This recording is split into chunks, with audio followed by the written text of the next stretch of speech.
Here's the baby update. I'm filming this on Friday afternoon, 3:45-ish, and we believe she's in early labor as of this morning, but things are erratic. There's not a lot of progress.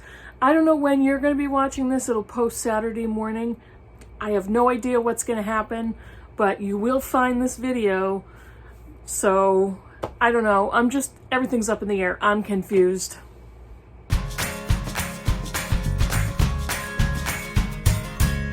Hey Booktube, it's Kim at middle of the book march. This is my Bookish week for Saturday, August 20th.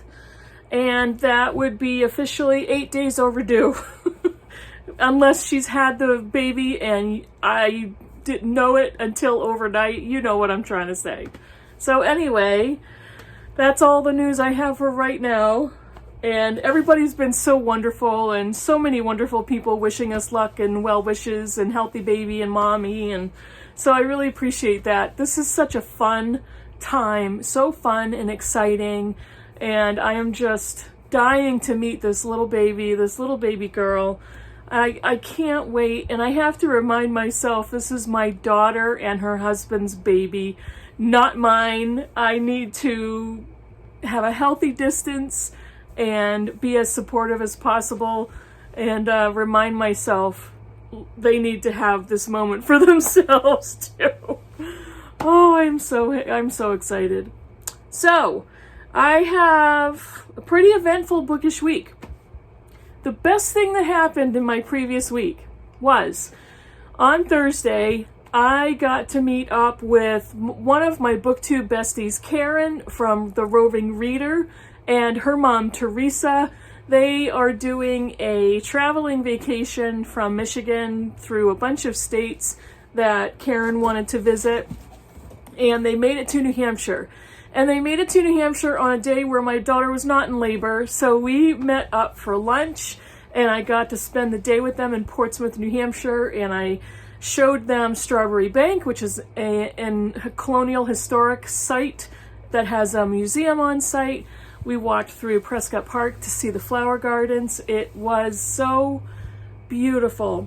And I had such a good time meeting Karen and Teresa. And this is the best part of Booktube. And I wrote this in an Instagram post, when Booktubers say that the best part of Booktube is the community, that this is it. And here's a picture of the three of us. We took a selfie after our lunch. This is the best part of Booktube, when you can actually meet the people that you've become close to and the people that you've become friends with. And it was just wonderful. We had so much fun. At least I thought we did. So it was such an amazing part of my bookish week, amazing part of my week in general.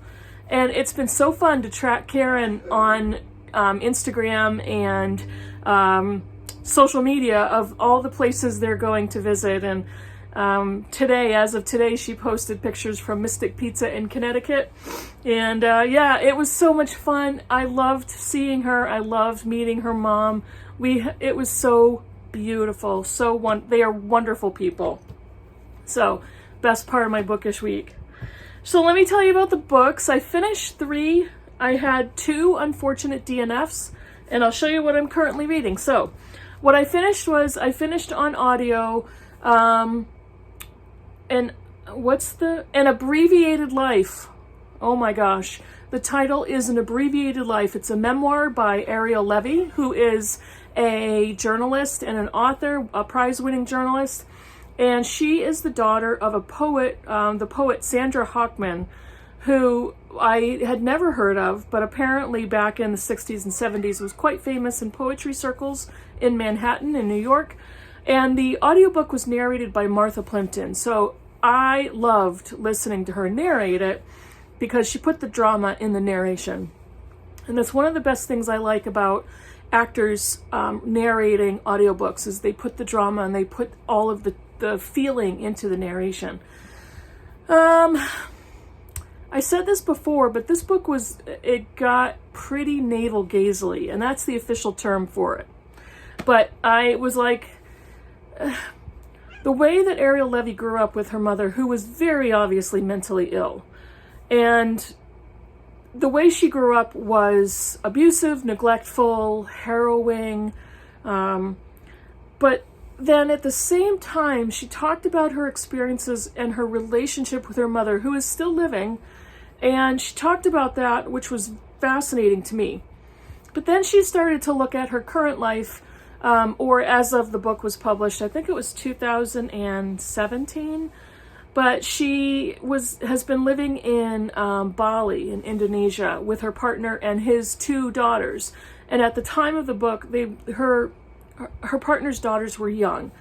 And so she goes back and forth between her past growing up with her mother and her father, who lived in Bali at the time. They got divorced when Ariel Levy was young, and her father moved across the world. I think she was 6. But she ended up going there and living herself.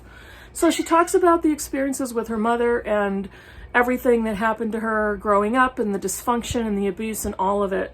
But then she flips between that and her current life with her partner and his daughters. And that's the point where I was like, all right, it would have been interesting if she had written it in a different way, but it was like a constant commentary on how she treated her partner's daughters compared to how she was treated as a little girl.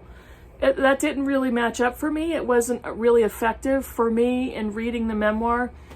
And I think it was a little short because she had me. I was all in for the listening to her discuss her past and discuss how she survived it. She talks about when she went into therapy and the first time her therapist brought up brain damage.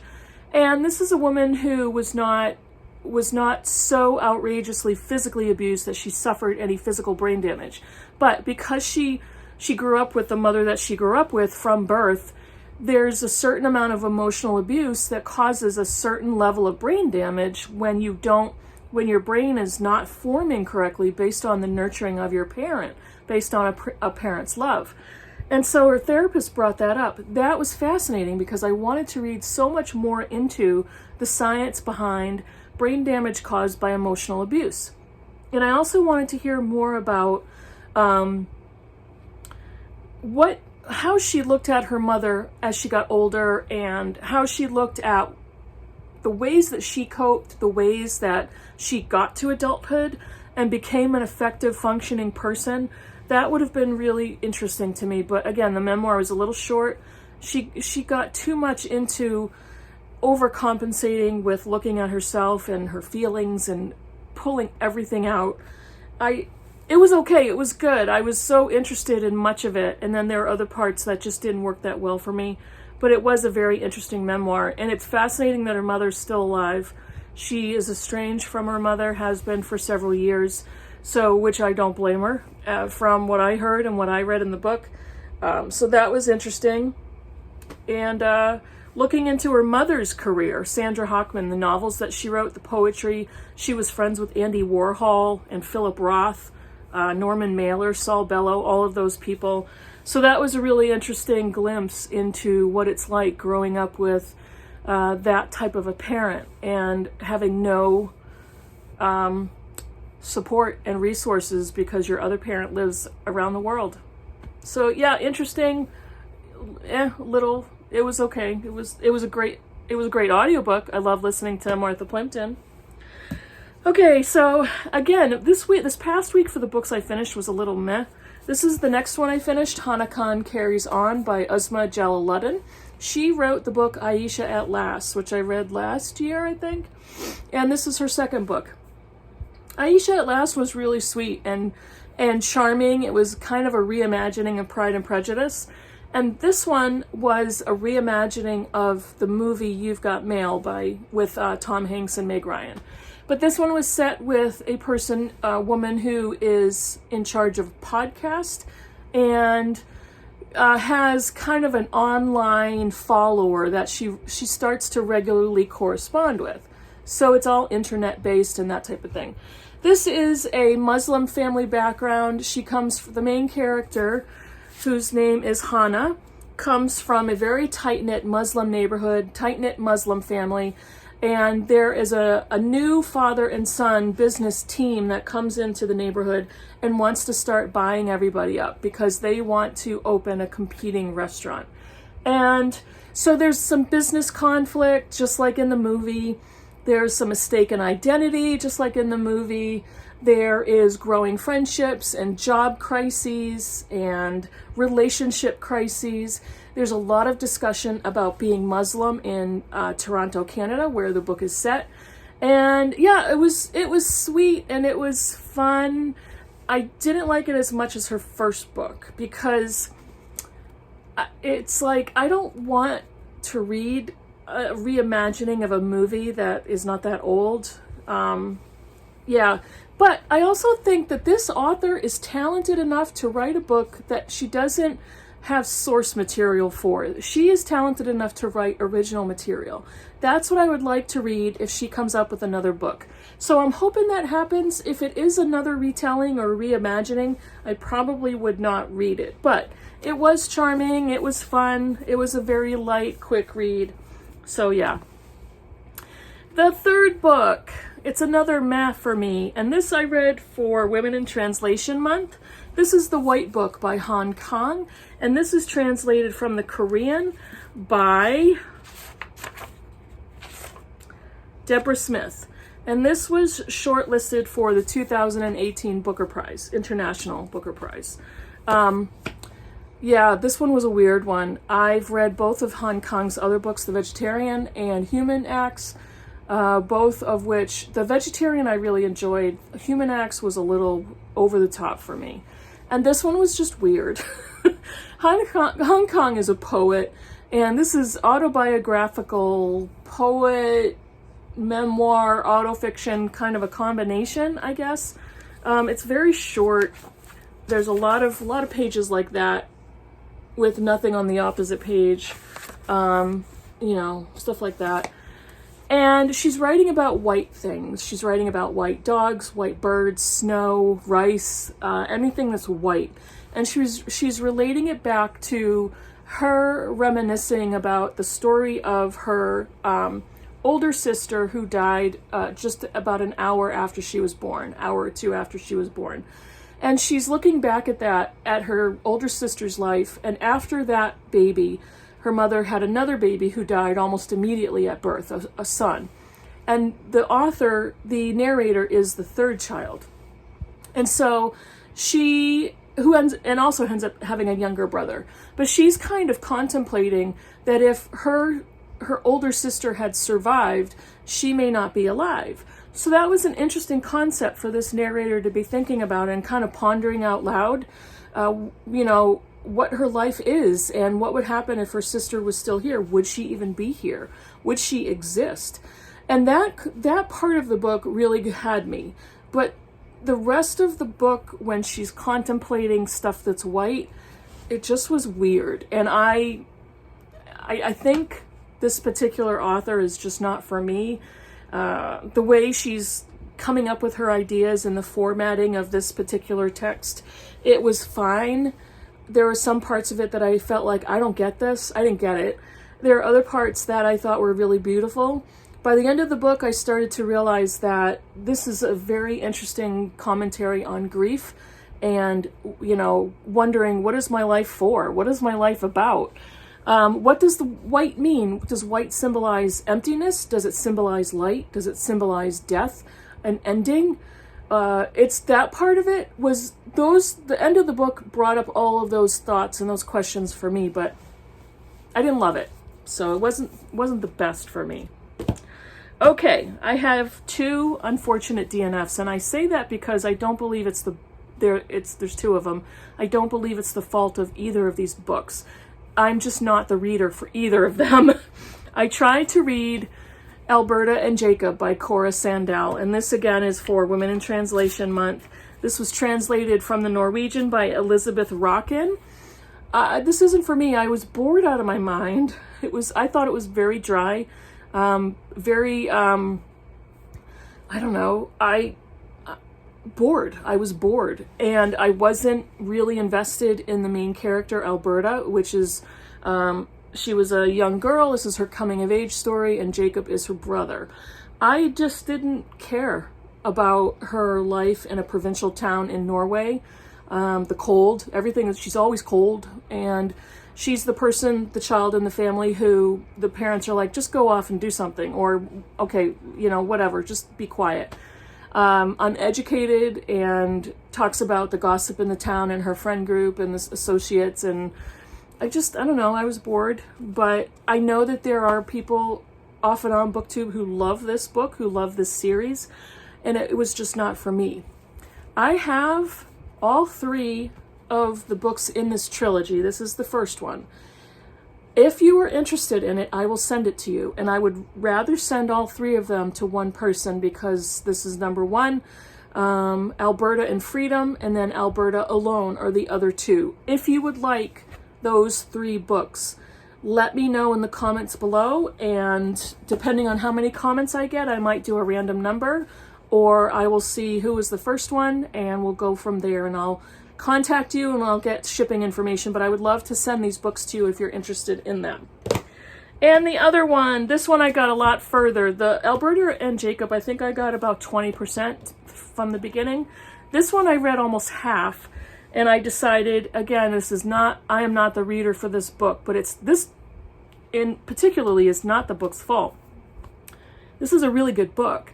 It's just, I didn't think I was interested in reading it set up in this format.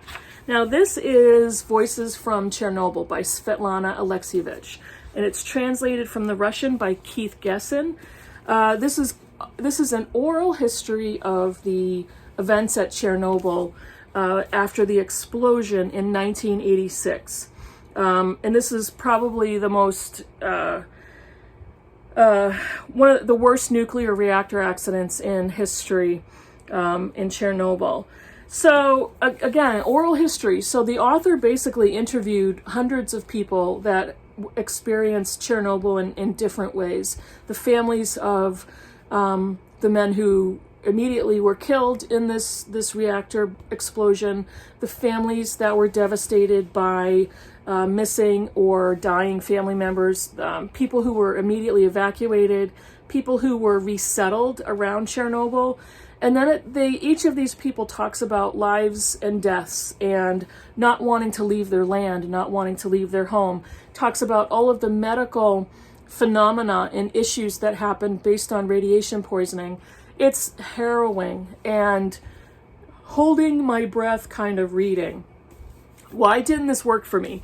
It didn't work for me because I don't think I like oral history. And what basically happens is Alexievich interviewed all of these people, and this is a transcript, a translated transcript of those interviews.